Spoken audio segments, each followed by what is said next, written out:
Tuff Talk Show is brought to you by ONEVISION Productions.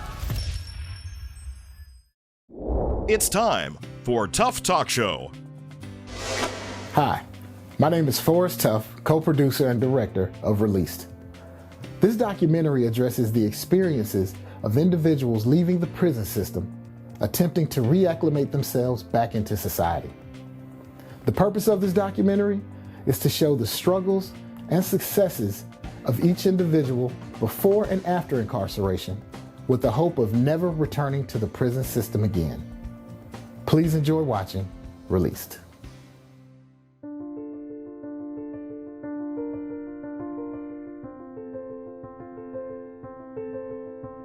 This is the governor of the state trying to help them, and they still have trouble. The honeymoon stage when you come home lasts exactly 30 days. I mean, they're excited for the day that you come home. The next day, everything is back to, people have to go back to work. I failed so many times in life, and I'm tired of failing. I've been arrested at least 60 to 65 times. Everyone, when they come home, just really wants two things: a job, and they want a place to live.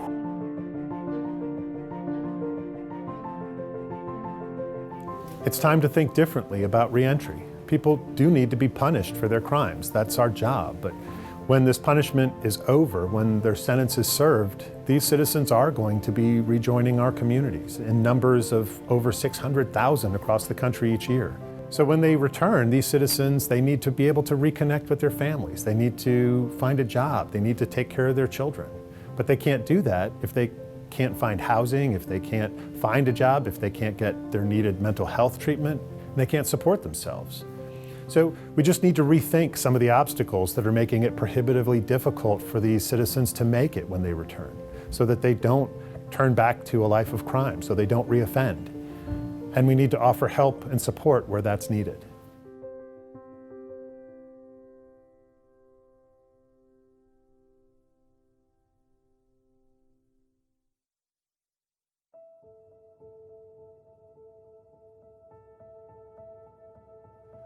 The most important thing, not to step on no toes up here, in my opinion, I'm not coming from a level of academia. I'm not an attorney, all right? I'm not a lawyer, a prosecutor, none of that. I don't work in law enforcement. I'm not just like you, yeah, but I come from your situation. As a matter of fact, I used to be here, dealing with bull jumps, bum bays, and officer sheets. Yeah, I used to be here too. I ain't gonna go too deep in that my story. I don't have the time. The scope is too great, but I'm gonna tell you all this. The honeymoon stage when you come home lasts exactly 30 days, broken down to 4 weeks. Week 1, we happy to see you. Such and such is back. Great, we gonna get you an outfit, take you to the club, or in some cases throw a dinner. Week 2, you got a job yet? You been looking? You ain't been there a full month yet, but you have ran my leg twisted up. You don't even be there. This your mama, your daddy, your brother, and your sister. These ain't strangers. These the people you love the most. They were poor before you went in. You're gonna be poor when you get out.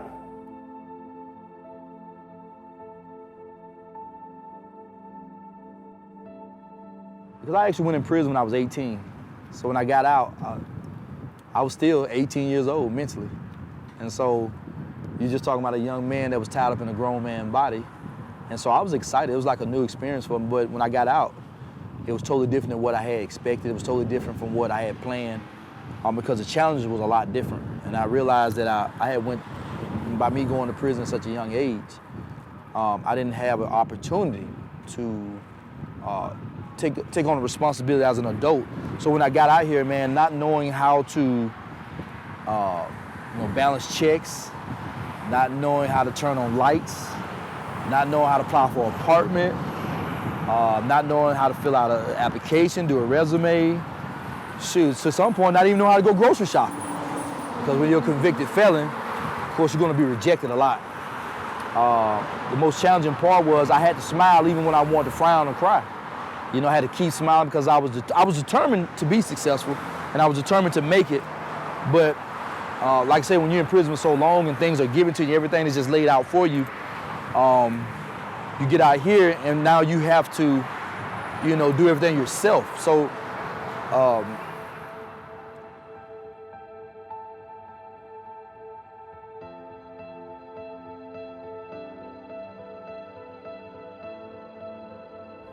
My name is Nathan Deal. I'm the governor of the state of Georgia, and I am in my 7th year as governor. First of all, we were on an unsustainable path in terms of cost. A significant portion of our state's population found itself entwined in our justice system, and it just was something that needed to be changed. Well, you know, as a young assistant district attorney, which was early in my legal career, I just noticed that there were the same faces that kept appearing before the court. Now, I didn't pay a whole lot of attention at that stage of my career as to how do you stop that. I just knew that this was a frustrating fact of seeing the same people, usually back for the same kind of offenses, and in hindsight, realizing that most of those reappearances were based on addictions. Later, I became a juvenile court judge. My frustration there was that I didn't have very many choices or alternatives. I could either send them to our state system for juveniles and lock them away, or I could return them back to the home and the environment in which they got in trouble in the first place, with very little effort to be able to change the direction of their lives. Neither of these alternatives were very satisfactory. So those were two of the background pieces, I think, that caused me to look at this in a serious fashion.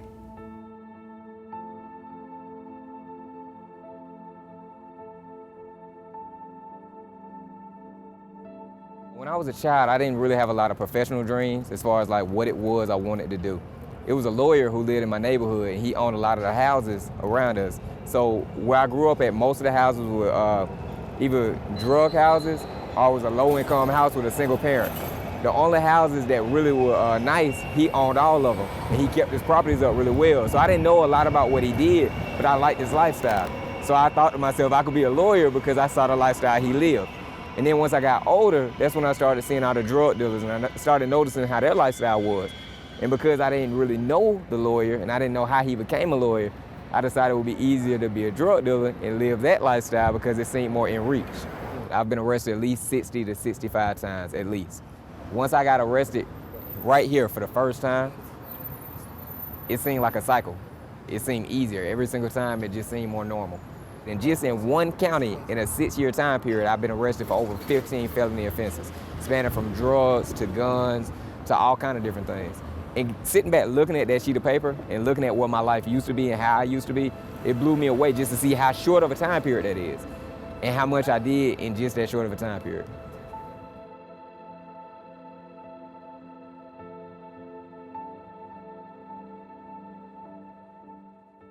My parents left when I was 15 years old, and at that time my world was so different. I was so independent, and I wasn't used to just listening to anybody. And so when I went into the system, I was nervous, I was scared. I seen everything from TV to my friends telling me what it's like in prison, and being Asian American going in there, I knew that I was going to be a big minority. Years later, I'm given a piece of paper letting me know that, hey, on this date you're going to be released. And so the feeling of being released is like almost winning a championship or going to the Super Bowl, because it's like this title that you didn't expect to get, that you never thought it was coming, because when you're behind bars, you wouldn't think that you would get out one day. It's so far, and then when you're finally at the finish line, you can see yourself getting out. It's almost unreal. Believe it or not, we judge ourselves because we kind of believe where we stand in society based off what people tell us. You know, you can't get this job because you have a background check. You can never be in a financial industry because you have a criminal record. And then you start believing this stuff, you start giving into this stuff, and that's when recidivism and things that happen, like doing what you're used to doing, selling drugs or going back to the old ways, because you're kind of disbelieved that, oh man, when I was in prison, I thought I was going to be a overcomer. I thought I was going to be this achiever. And then reality sets in that you can't do this, you can't do that. And you start believing in it. And once you disbelieve that you can believe to do something, that's when everything kind of just crumbles. If you can't believe in yourself, how can you convince somebody else to believe in you?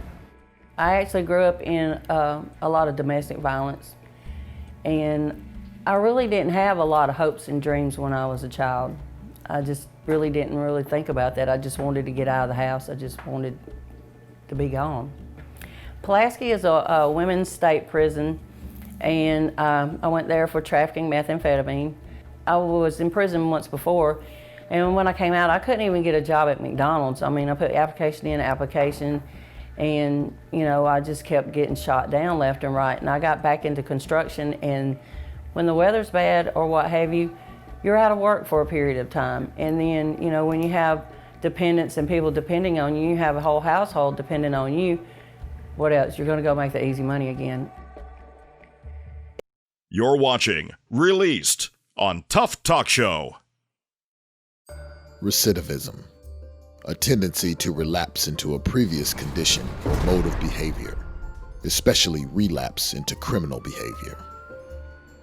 In Georgia, nearly 50% of prisoners who are incarcerated in our prison system statewide will reoffend within 3 years of their release. Find out how you can join the fight against recidivism.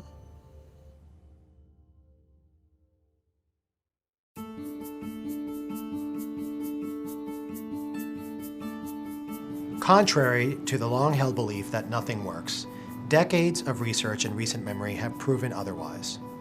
Donald Andrews and James Bonta really started the process of using meta-analysis to take hundreds of criminological and psychological research studies to identify what the factors are that are most associated with reducing recidivism and changing criminal behavior.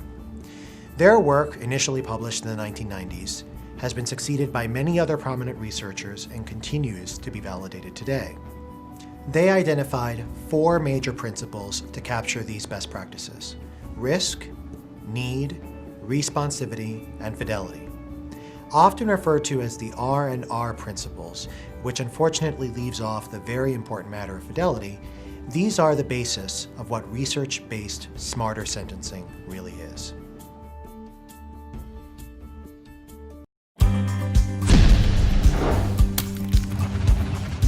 Urban League of Greater Atlanta, empowering communities, changing lives. We assist individuals and engage and empower them to have a transformative life. Individuals who may or may not be transitioning through the criminal justice system. Individuals who are veterans and they are becoming reacclimated to society after leaving the service. Individuals who are homeless and may be in need of shelter as they try to engage and build a better employment life for themselves. The Urban League, they do what they say they're gonna do.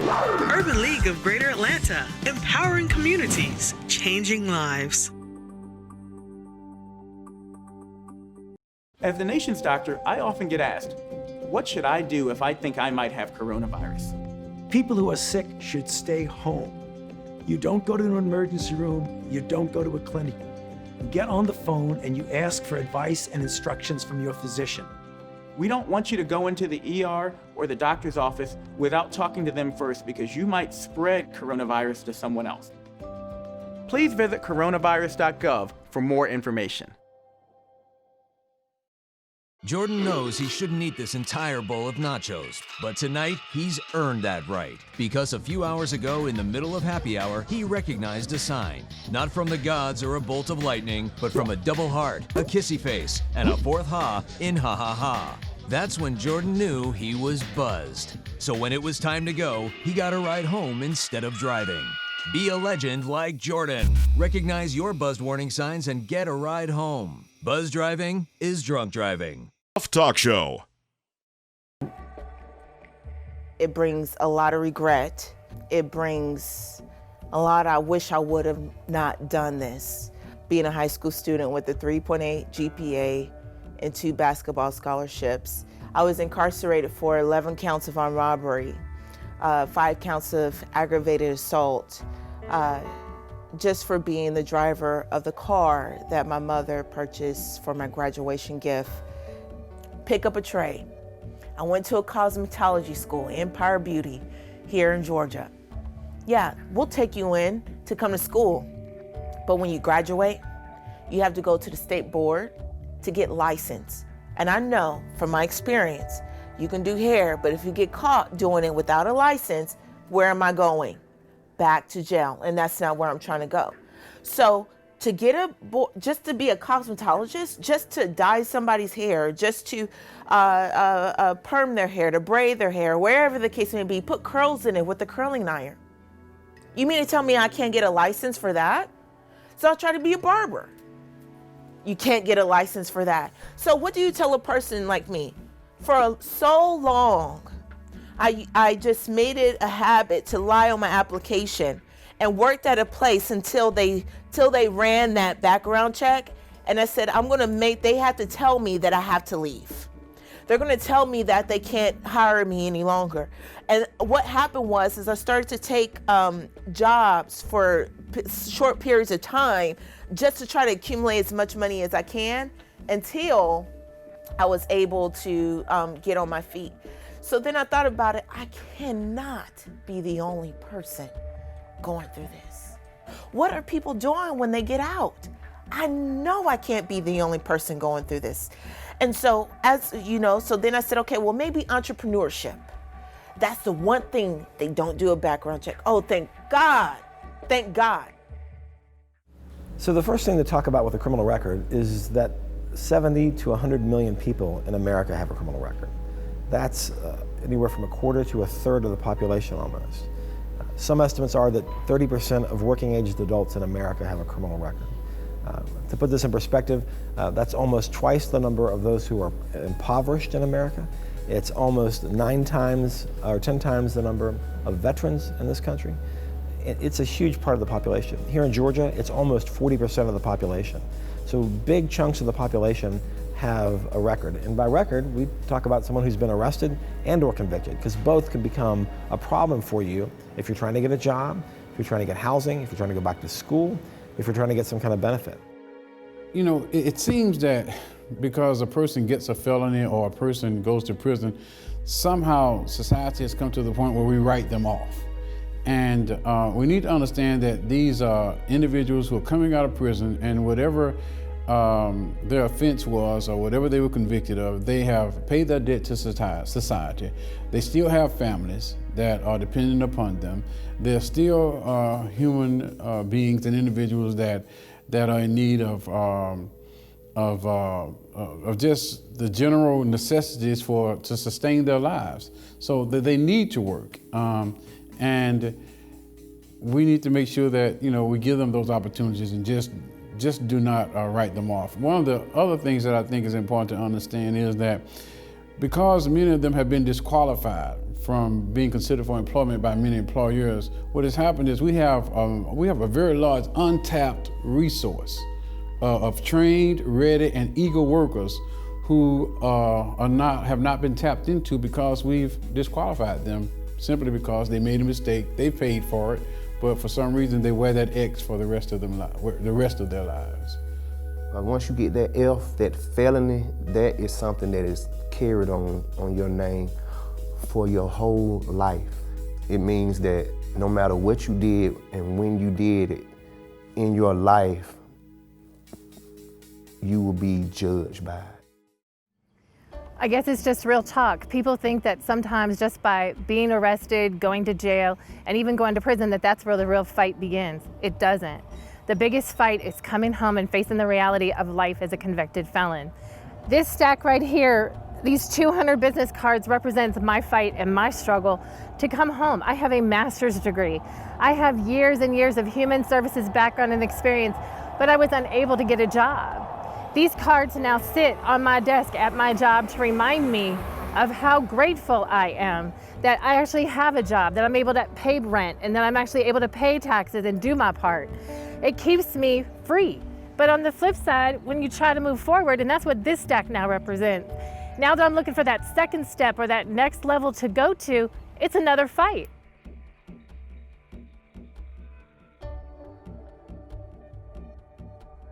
I was incarcerated for conspiracy to traffic marijuana. I was incarcerated for 6.5 years. I think the most challenging part like I mentioned, getting used to the fact that people had lives when you were gone, and that life keeps moving, and it's nothing personal. But people have, they have new lives, and of course, it's still the same.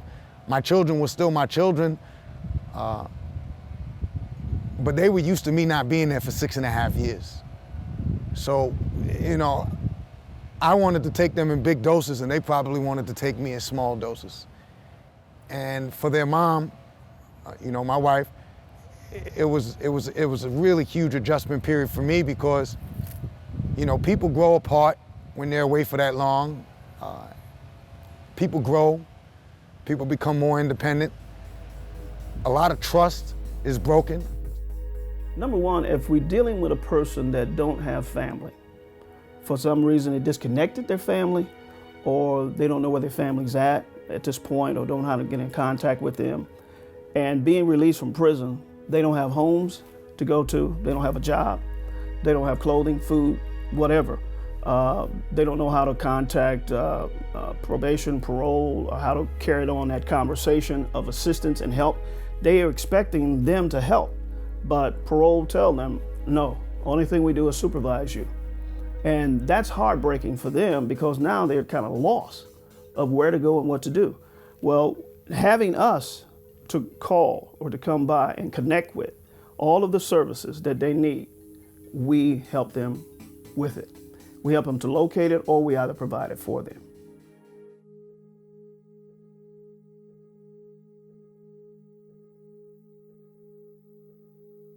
We understand why employers are often hesitant to hire individuals that have been previously incarcerated.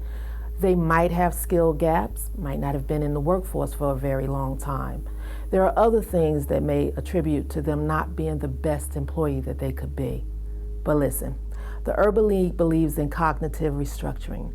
We provide curriculum and partner with other organizations such as the Martin Luther King Center for Nonviolence. They provided our students with the Nonviolence 365 curriculum that assists the individuals with understanding why changing their lifestyle is so important. Then we delve a little deeper into the cognitive restructuring. Then we go right into Tier 1 and we work with the soft skills. So understanding that the person is adjusting, is re-acclimating to society is important, but the employer needs to understand that they are not alone. The Urban League is here with them to support the individual throughout the process.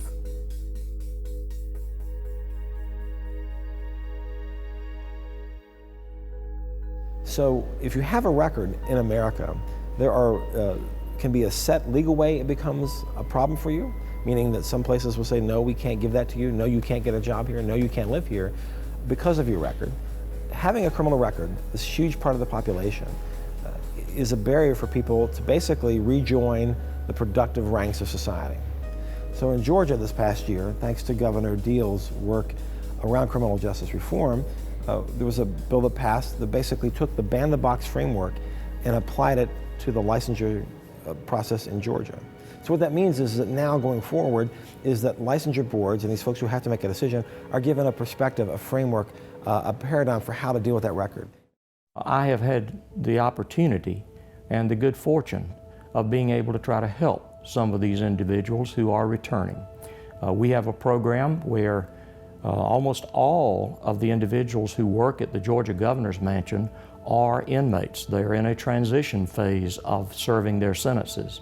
So when they are paroled and they are trying to re-enter, finding a job and finding a place to live are major obstacles for them. And occasionally I have the opportunity to try to help them in that regard. And I think to myself, this is the governor of the state trying to help them, and they still have trouble. Just think about all of those who don't really have anybody to stand up for them. Just imagine what their obstacles might be. When you look at it from a personal perspective and you see it through the eyes of a returning citizen, the obstacles are huge, and it takes all of us, hopefully, with the right change of heart in some cases, to be able to try to come to conclusions that they deserve our help. First of all, they've paid their price, they have returned their debt to society by serving their sentence, and now we don't want them to come back into our system. But if we do not do the things and help them have the essentials that they need not to come back, then the facts of life are they will come back. If we want to keep our society safe, we should be all interested in reducing recidivism. You're watching Released on Tuff Talk Show. LaGrange has changed so much from when I was young. I love this city. I love the people. This is where my family is. It is absolutely amazing, the growth that the city has seen. Things are amazing around here. I would have never thought growing up I would ever see this. Not here. Policing isn't about taking people to jail. I know people think it is, but it's not. There's no other place like it. I can't see myself being anywhere else.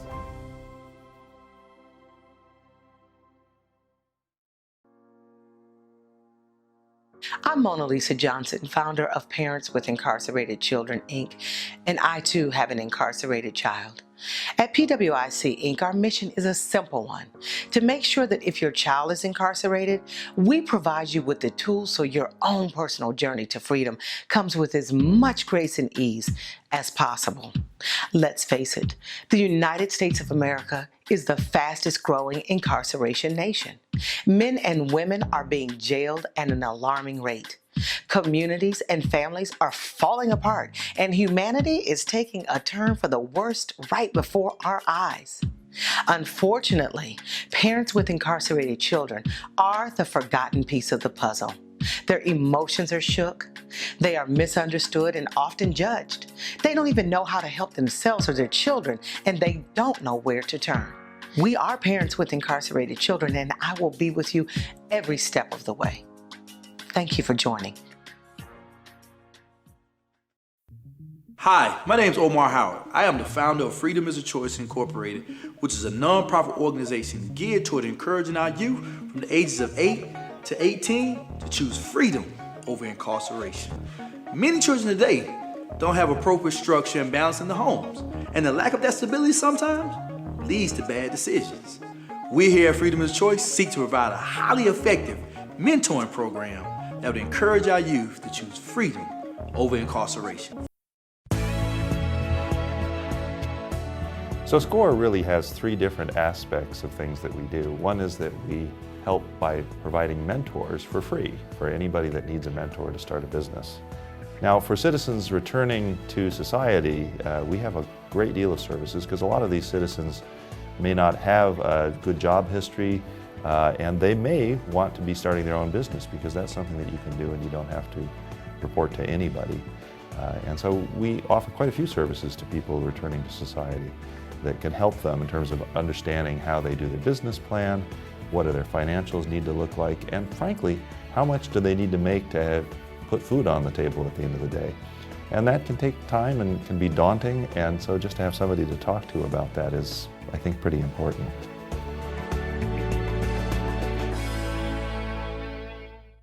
One in 3 adults has pre-diabetes. That means it could be you, your dog walker, On your left. your cat jogger. With early diagnosis, pre-diabetes can be reversed. Take the risk test at doihaveprediabetes.org.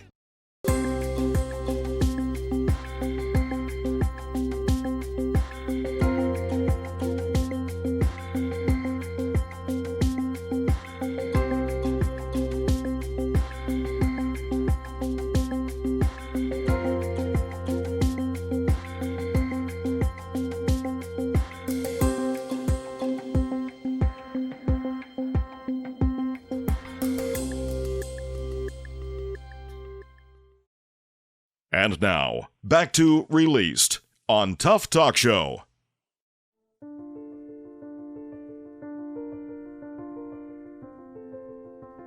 I definitely would. I think it would depend on the individual. I would probably give them a fair shot, interview that individual to make sure that they would fit the needs of my company. As long as they weren't a murderer or a child molester, I would be very, very happy to have them join my company. Yeah, I've had associates and or friends that that needed second chances, some even third chances. So I am an advocate of that. Just the murder thing is just on another level, in my opinion. It depends on what they've done. Like if they killed somebody or whatever, self-defense, hire them. But if, just straight up murder or, straight up thief or whatever, it just depends on the situation. Okay. Like if I was a warehouse owner, I wouldn't hire someone that's known for stealing crap out of their job. Absolutely. Because we have to have programs to have people to re-enter into society. If we keep people who have made a mistake and paid their time from employment, it creates more problems after they're released, because I think every person has a desire to feed their family, and we should give them opportunities.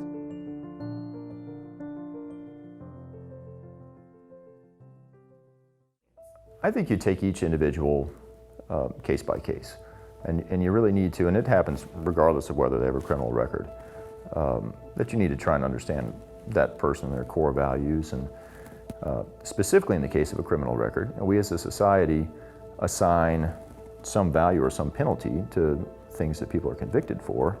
And if we're going to assign that penalty and that person has paid that price, really and truly, we should say the contract is complete. They have fulfilled their duty, and they should have an opportunity. Now, one still needs to meet and discuss with that person and get a feel for whether that really is. Now, I, in the case of a criminal past, go directly to it when interviewing somebody and want to see if they've learned from it.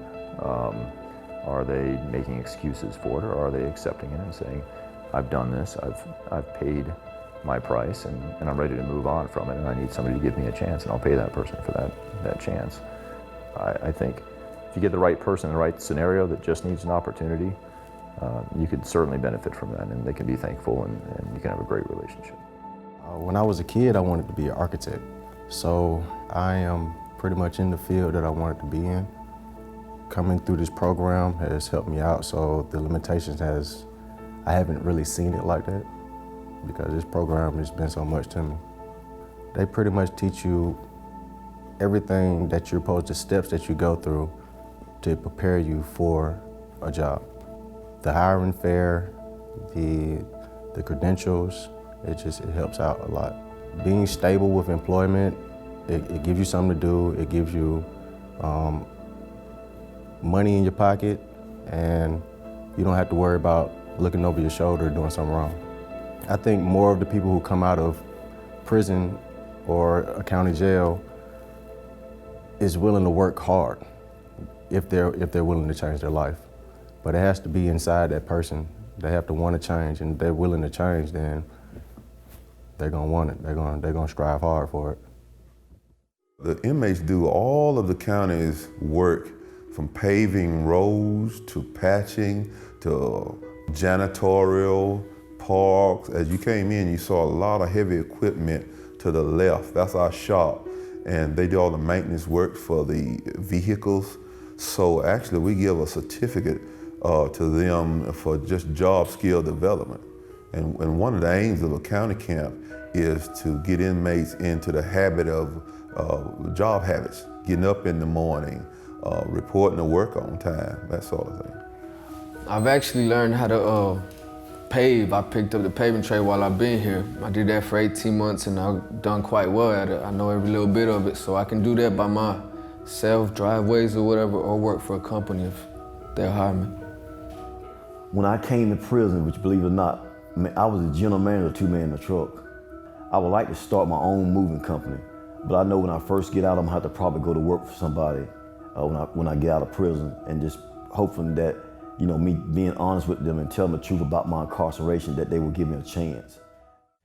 Well, one of the most important things I think we have done has been to, when an inmate has completed a program satisfactorily, is to give them a certificate that they can take to a prospective employer or to a prospective landlord.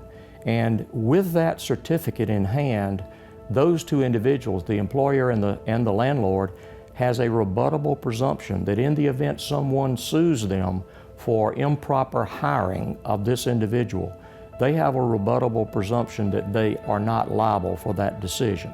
That's a major step in the right direction. We have a major bus manufacturing company in our state, and they are expanding. I think they make more school buses than any other place in the United States, and they need welders. So they told us, they said, if you will provide us with qualified welders, We don't care that they were felons. We need their skills, and they have been a major employer of those inmates that we have trained in the prison system to be good welders. Now, I wish we had more of those examples, but that is a great example, and they continue to grow and they continue to welcome those skilled inmates who have been trained while they're still serving their sentence. And we need more of those kind of examples. And once we have one good example, they become ambassadors for us to other prospective employers to say, you should take a chance. You should understand that these folks are dedicated. And sometimes they are the most dedicated employees that they can find. Construction Ready started about 3 years ago. We heard about a need for jobs for residents on the west side of Atlanta, and at the same time the construction industry had a tremendous need for workers, and so we felt like there was a win-win opportunity there, and so we worked with the local construction industry leaders to create the Construction Ready program. Construction Ready benefits folks who are transitioning out of prison because we have relationships with employers who are open to folks with backgrounds. It's you know, the construction industry is a very tolerant industry, is what we tell folks, is that, you know, there are a lot of employers in construction who are willing to give folks a second chance. And so I think that's why we've been so effective at helping people find jobs, is that we just have very understanding employers who just want good workers. They don't really care what their background is. They just want somebody who's going to come out there and show up on time and do good work, you know, put in a full day's work. And that's really what our employers are looking for. And that's what we've found here on the west side, is just a lot of people who want a good job and are willing to put in the time to get the training and the credentials, and then we help them, you know, we marry them up with an employer. I think anytime you pair someone that's eager to get an opportunity with a company that's eager to give an opportunity, ultimately you create an environment for success. I'd say one of the greatest assets that I've ever hired to the company was an individual with a criminal background.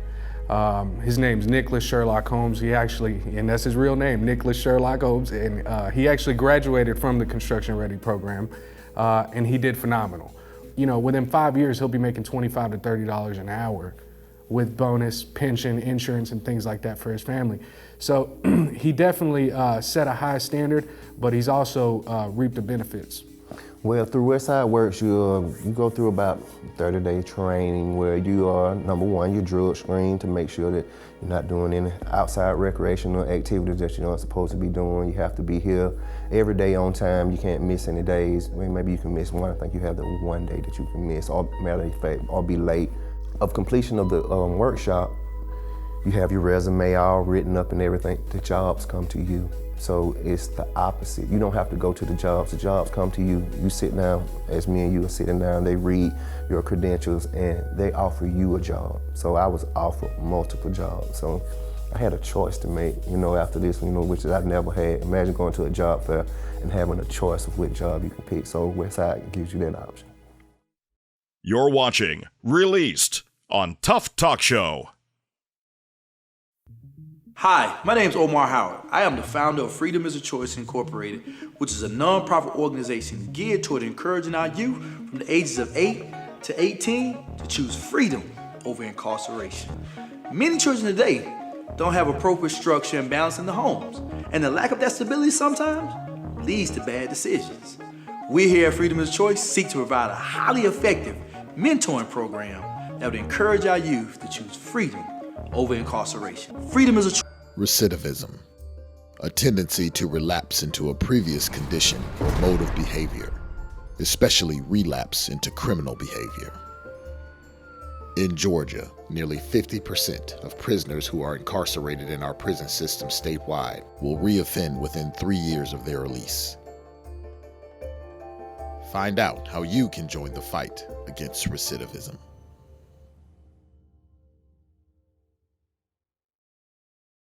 I used to dread getting up and going to work. I was done with the corporate grind.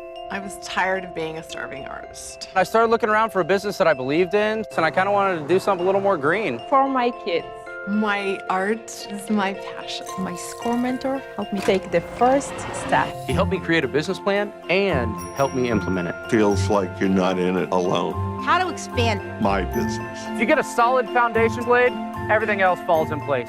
Their talent helps me be successful at mine.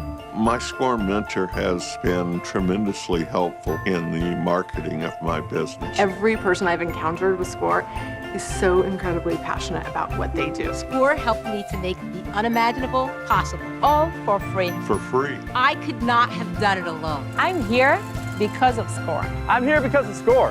I'm here because of SCORE. Get your free business mentor at score.org.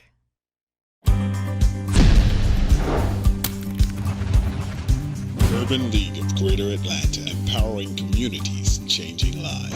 We assist individuals and engage and empower them to have a transformative life. Individuals who may or may not be transitioning through the criminal justice system. Individuals who are veterans and they are becoming reacclimated to society after leaving the service. Individuals who are homeless and may be in need of shelter as they try to engage and build a better employment life for themselves. The Urban League, they do what they say they're going to do.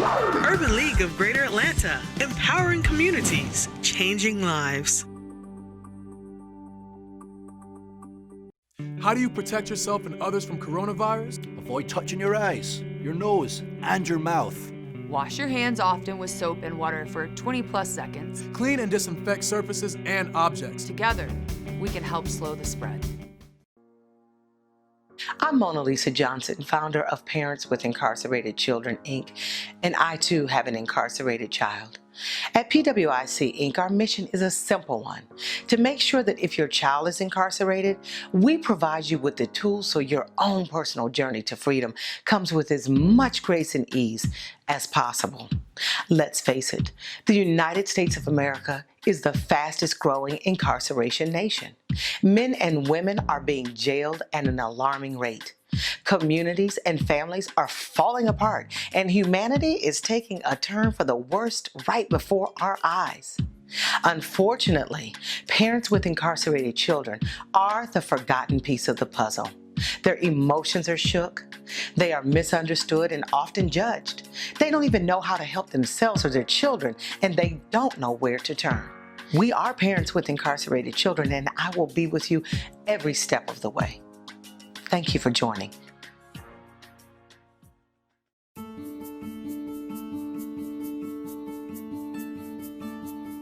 Contrary to the long-held belief that nothing works, decades of research and recent memory have proven otherwise.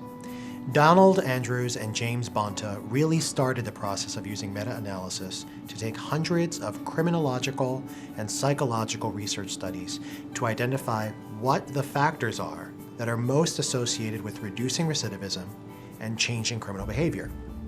Their work, initially published in the 1990s, has been succeeded by many other prominent researchers and continues to be validated today. They identified 4 major principles to capture these best practices: risk, need, responsivity, and fidelity. Often referred to as the R&R principles, which unfortunately leaves off the very important matter of fidelity, these are the basis of what research-based smarter sentencing really is. And now, back to Released on Tuff Talk Show. I'm with SCORE Atlanta. We are a resource partner to the Small Business Administration. We are a free mentoring and business services. We provide free consultations to people who are thinking about starting a business, especially our inmates and people who are wanting to re-enter society.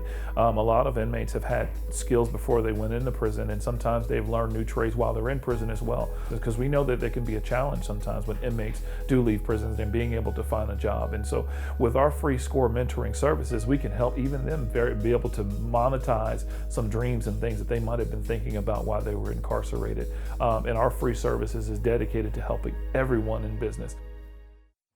It's real important to have a support system, because once again, when you go in as a young adult and when you come back out and you're or should be a mature adult, but you don't know how to interact, you don't know how to communicate You don't know how to dress for success. You don't know how to talk the lingo. You don't know how to talk the language of a professional person. And you have to transition from that survivor mentality into a normal person. It's important that you have people who are willing to help you transition.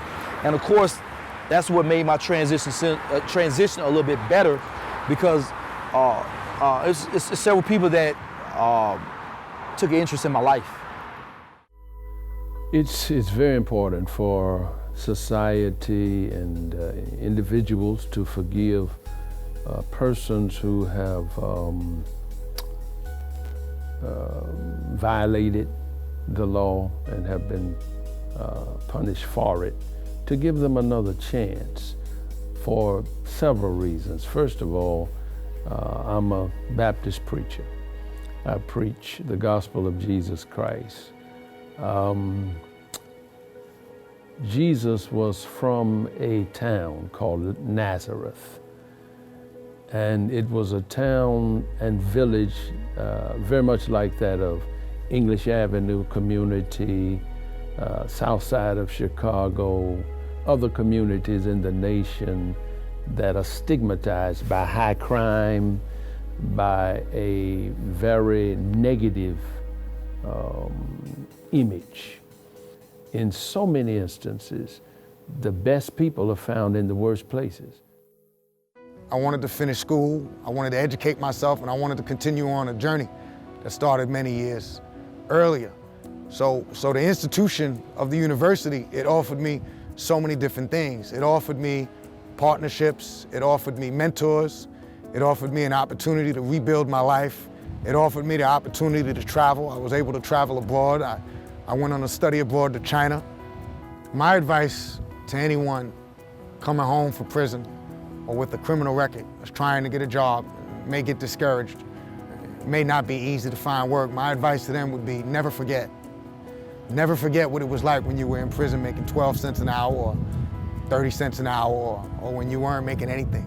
Never forget those days when you told yourself, I'll take any job. I'll scrub floors at McDonald's. I'll work the bathrooms and clean the bathrooms at McDonald's if I could just go home. Never forget those promises that you made when you were praying that you would one day be back in the free world and be able to be with your family. We found that there's a gap between the time a person is released and the road of success or road to failure. There's a gap. Depending on which force moves forward the quickest and connect, depends on their success. We are the success. So we got to move forward and close that gap. So when they leave prison, they step into a road of success, not having that chance of negativity. You've got to have employment. So if we can get them employed first, housing and other things, can just fall in line. Because people don't mind bringing you in if you got a job. Grandma said, I'll bring you in, grandson, however, you got to work. But if you come in with a job, everybody, mama, granddaddy, uncle, niece, nephew will bring you in because you got employed, you got work, you got some ends. My first job that I got, that I considered my first serious job, I worked at a printing company that was on Peachtree, right up the street from here. When I went through the interview, they told me they couldn't hire me because of my felonies and because of my background. And I told the employer that I felt sorry for their company because if you hired me, I would be loyal to you because I know I can't go anywhere else. So I sold myself. I told him what I learned in the streets. I told him that I managed this many people, that if I could make it selling drugs, then I could make it doing anything. And he gave me a handshake, told me he was proud of me, wished me the best. And when I left, he called me the next day and he said he thought about it. And he offered me a whole nother position. So I ended up getting a job because I believed in myself. I believed that the skills I learned in the streets, they transferred over. And I really felt like if I pushed myself, somebody would see that in me. Everyone, when they come home, just really wants two things. The first thing they want are a job and they want a place to live. And I can honestly tell you as a convicted felon, trying to do both of those things is the hardest challenge, but it was not governmental agencies, programs, or even organizations that provided me with housing and or that first job opportunity. It was individuals, it was people. It was people who looked at me, heard my story, and just sat down and did an eye-to-eye, gut-to-gut, heart-to-heart check and said, you know what, let's give you this second chance. The other day, my son asked me, what wakes you up every morning? You know, and that's touched me inside because I didn't know what wakes me up. Not too long ago, I found that failure is what makes me wake up. I've been failing my whole life. My parents left me. I failed while I was in prison. I missed my son's birthdays. I failed so many times in life, and I'm tired of failing. You know, falling is the easy part. The hard part is learning how to get up. And so those are the things that I want to inspire people, that, you know, no matter what background you come from, if you put your mind, heart, and soul into it, and with a little bit of help and belief, you can do anything that's possible. And our state is hopefully being a pilot example of the kind of changes and innovations that'll be successful, and hopefully other states will be able to follow. The Urban League of Greater Atlanta has been assisting the disenfranchised individuals in our communities for almost 100 years. And during this time period, we've seen some attributes in individuals that have made them a success. Some common entities. One is the determination that they come out with that this is the very last time. They've made up their mind that they're going to accept the help that they need. They're going to lean towards education. They're going to make their family members proud of them, and they're going to do whatever it takes. So being focused, being committed, accepting responsibility, and the positive navigation of our case management team and their receptiveness to it has made them successes, and we're proud. I've got so much going for me. I went through the RSAT program at Pulaski, like I said, which is a residential substance abuse treatment program. And then I went to the Metro Transition Center. I was there for 10 months. And while working there, I got hooked up with Urban League and signed up for the CDL courses at Atlanta Technical College. Urban League gave me classes on etiquette and entrepreneurship. They helped prepare me for the compass test to take the college entrance exam and everything. I blew that out of the water thanks to them.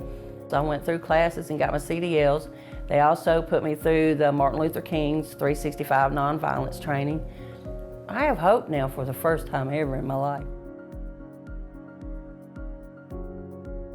The single most important thing that a returning citizen needs after being released is a job as a start. Employers in Georgia need to give these returning citizens a second chance if they've shown that they want that chance, if they can take that chance. Because that first step will be a productive step to getting them back into that productive and honest life. Because it's going to take all of us working together so that when a citizen is released from prison and wants to turn his life around, that the sentence really does end. That vicious cycle of reoffending and re-victimizing and reharming the community is over. And that citizen can instead return to his family and return to be a positive part of our society. And that is when the sentence really does end.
I hope you enjoyed watching Released, a documentary that confronts how people released from prison continue to pay for mistakes of the past while still holding out hope for the future.